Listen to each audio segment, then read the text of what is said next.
Hi guys, welcome to today's video, welcome to a new video, and today what we can talk about is the R3 and shooting at low light and high ISO conditions. What I've got is 3 photos that I've taken in increasingly high ISO ranges, and we'll look for those photos and then discuss afterwards my thoughts and opinions on the image quality you can get from this camera shooting on those lower light situations. So let's get in now and have a look at the images. Now the first image we're going to look here is a leopard walking towards me.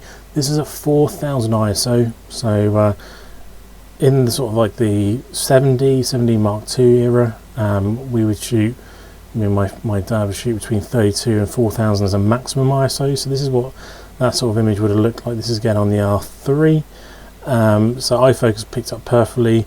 Really nice decals and detail still, nice colours as well, and a really nice sharp image. Next image here is of a lemur in the trees, because this is under such shade and stuff like that, and I wanted a higher ISO to capture any sort of movements and stuff like that. It did. This is at 10,000 ISO, and you can see iFocus, pin sharp image, nothing wrong with this at all, absolutely where you want it to be. And say this is an ISO in DSLRs where you'd be like, this is really the limit of where I'd want to be doing, because we're going to start introducing a lot of noise, but this is absolutely perfect, pin sharp, exactly what you want image. The final image here I've put in here because I absolutely messed up. I was shooting at a high shutter rate speed and I forgot to check what my ISO was doing. This is at 25,600 ISO, locked in on the eyes, and I wanted that high shutter speed because I wanted to get the tongue in the photo. But as you can see, you still got a relatively sharp, it's not as sharp as it could be for sure, but all the hair and the face between the eyes and everything, that's all nice and sharp.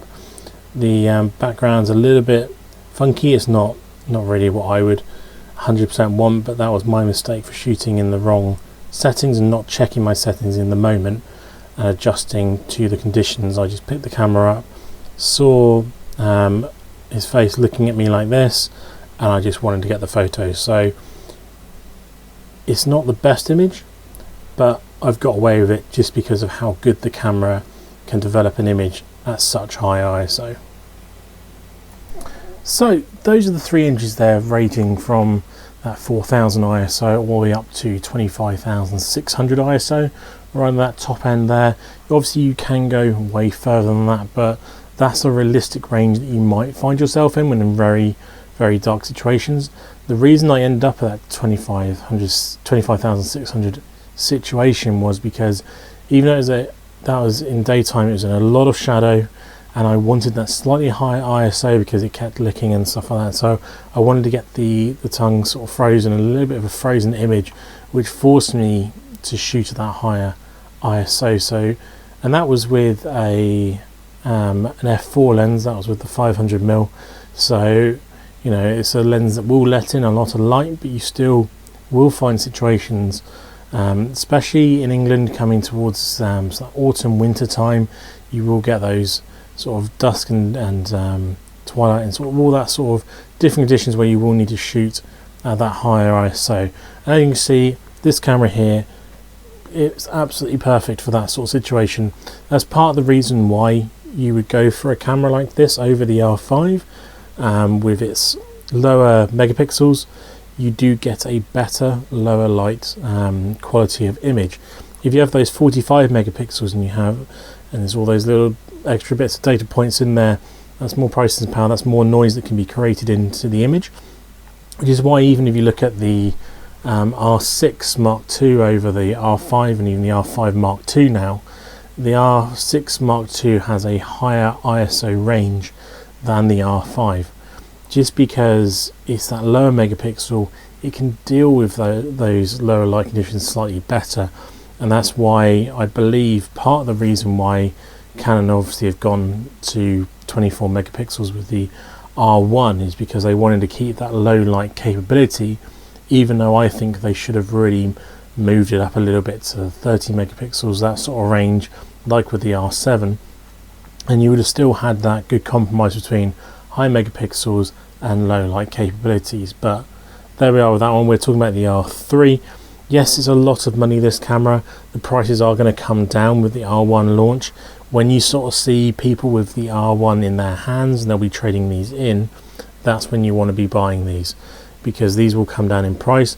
I firmly believe once the R1 is available and readily available with everyone, you will see Canon discontinue the R3. There will not be an R3 Mark II, and at that point, when you get this camera, and if you say wildlife photographer who shoots in low light, macro photography as well. I've not yet to do any macro photography for this, but I will do some just to test that out with the flash and everything like that. You're going to get amazing quality images, nothing that you should really be disappointed with. There's a lot of times last year where I used the 1DX Mark II in heavy woodland taking photos of wild deer, and I was shooting at 10,000 ISO then as well, even though it's middle of the day, and you say you just got so much cover over. This is where cameras like this come into their own, where you just can guarantee you're still going to get that really nice image quality that you want, but you still can have the performance side as well. So you can still have that high shutter speed, sacrifice a bit of ISO, and know you're still going to get that nice crisp image like I've shown you here.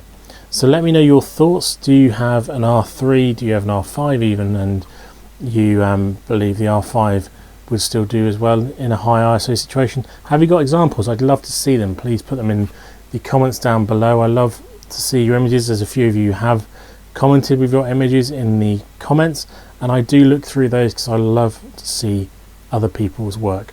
So comment down below, like the video if you've enjoyed it, and I will catch you in the next one for more content.